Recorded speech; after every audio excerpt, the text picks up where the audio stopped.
दोस्तों कई बार मजबूरी में अपने यार दोस्तों में या अपने रिश्तेदारी में बहुत बार पैसा उधार देना पड़ जाता है, और वो भी बिना किसी लिखा पढ़ी के। मतलब कोई एग्रीमेंट नहीं होता है, कोई भी आपने चेक नहीं लिया होता है, या फिर आपने उनको अकाउंट में ट्रांसफर नहीं किया होता है, बाकायदा आपने उन्हें कैश पैसा दिया है, और पैसा लेने के बाद वो लोग मुकर जाते हैं, बाद में पैसा नहीं देते हैं। आप उनसे जब भी डिमांड करते हैं या तो वह साफ मना कर देते हैं या आनाकानी करेंगे कि अभी पैसा नहीं है, जब आएगा दे देंगे। अब अगर ऐसे हालात आपके साथ हो गए हैं कि आपने पैसा उधार दिया है और आपके पास कोई भी ऐसा एविडेंस नहीं है, कोई रिटर्न में नहीं है, कोई डॉक्यूमेंट नहीं है, कोई भी आपने चेक नहीं लिया, किसी भी प्रकार का कुछ भी नहीं है, और सामने वाली पार्टी आपको टाल रही है या साफ मना कर रही है, तो ऐसे हालात में आप अपने पैसे की रिकवरी कैसे करेंगे? नमस्कार दोस्तों, मैं हूं एडवोकेट दीपक और आपका स्वागत करता हूं आज के इस वीडियो में।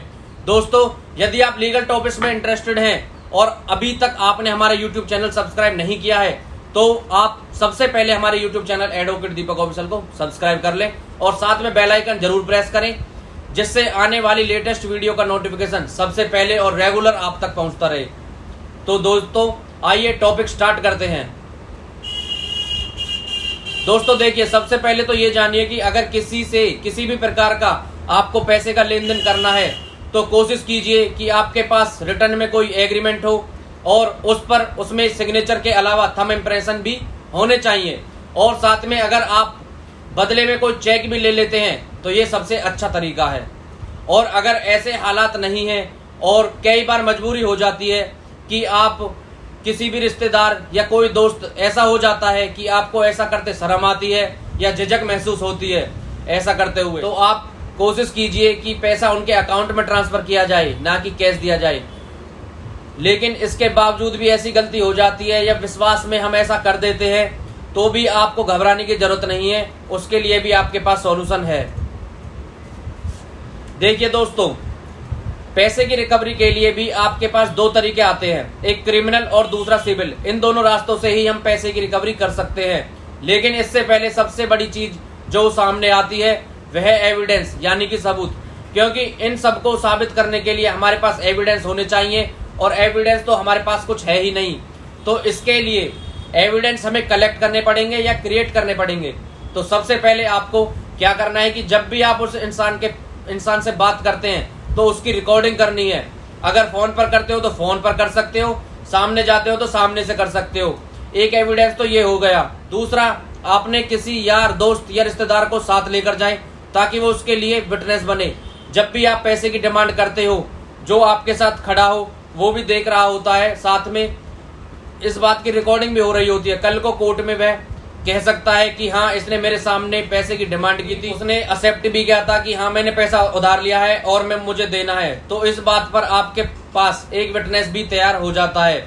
आप इसके लिए मीटिंग कर सकते हैं, पंचायत भी बुला सकते हैं, वहां पर भी एक अच्छी वीडियो बन सकती है, रिकॉर्डिंग हो सकती है, साथ में विटनेस भी ज्यादा बनाए जा सकते हैं। जी हाँ दोस्तों, और प्रेशर डालकर आप उस इंसान पर लिखा पढ़ी भी करवा सकते हैं कि हाँ, मैंने इतना पैसा उधार लिया है और मैं इतने दिनों में वापस दे दूंगा, क्योंकि 10 लोग बैठते हैं तो दबाव भी बनता है, और आप उससे एक पोस्ट डेटेड चेक भी ले सकते हैं।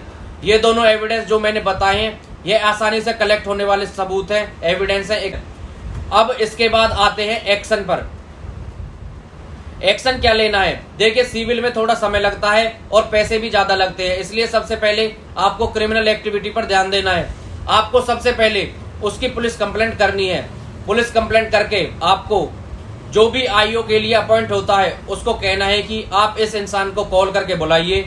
वो कॉल करके बुलाएगा, उसको वहां डांटे और कहे कि देख भाई, तेरे खिलाफ तो ये एविडेंस है, तेरी ये रिकॉर्डिंग भी है, इसमें तेरी वॉइस भी है और साथ में ये बंदा विटनेस भी है, या तो इसका पैसा चुका दे या तेरे ऊपर केस बनेगा। नॉर्मली लोग डर के, पुलिस के डर से या केस के डर से, आज नहीं तो कल पैसा देना है तो वह पैसा दे देते हैं। अगर वो इंसान ज्यादा ही ढीठ है और आपको लगता है कि वो पैसा नहीं देगा और वो भी अपनी जान पहचान निकाल कर पुलिस में से कोई बंदा ले आया, तो फिर आपको यूज करनी है सिविल प्रोसीजर। सबसे पहले उसको एक लीगल नोटिस सेंड करना है कि ऐसे ऐसे आपने मुझसे पैसे लिए थे और अब मुझे रिटर्न कीजिए। और अगर वो ऐसा रिप्लाई नहीं देता तो फंसता है, और रिप्लाई नहीं देता भी है तो भी फंसता है। आप कह सकते हो कि मैंने इसको नोटिस भेजा और उसने मुझे कोई रिप्लाई नहीं दिया। अगर उसने मुझसे पैसा उधार नहीं लिया होता तो वह मुझे नोटिस का रिप्लाई करके जवाब तो जरूर देता।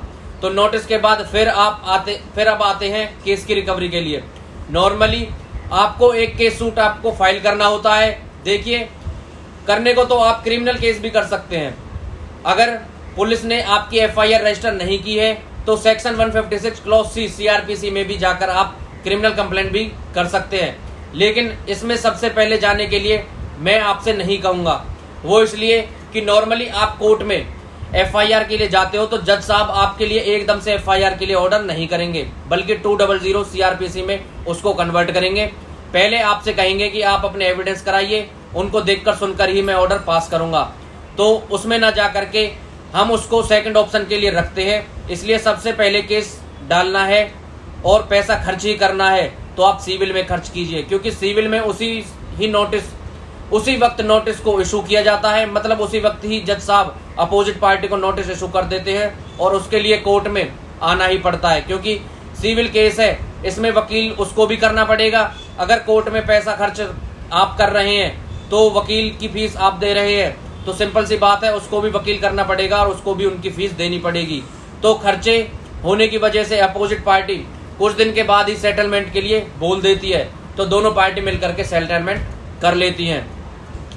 और इसके बाद भी अगर बात नहीं बन रही है तो आप अपने केस को कंटिन्यू रखिए। हाँ, इसके अंदर एक बात और भी है, अगर ऐसा केस चलने के बाद भी कुछ आनाकानी होती है तो फिर आप क्रिमिनल केस में जा सकते हैं दोस्तों।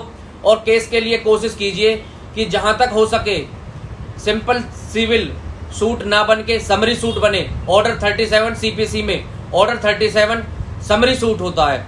देखिए, इसमें जो केस नॉर्मली 4 से 5 मंथ के अंदर खत्म हो जाते हैं, इसके अंदर होता यह है कि जब आप नॉर्मली कोर्ट में केस फाइल करते हैं तो जज साहब देखते हैं कि हाँ आपका केस सूट सही है, तो सामने वाली पार्टी को नोटिस करते हैं और नोटिस मिलने के विदिन 7 डेज उसको अपना रिप्लाई देना ही पड़ता है।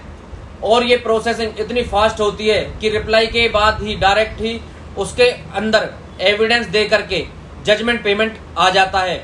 मतलब 4 से 5 मंथ के अंदर ही केस आपका खत्म होने के कगार पर आ जाता है। दोस्तों, ये तो तरीका होता है बहुत ही अच्छा किसी भी सूट को जल्दी से खत्म करने का।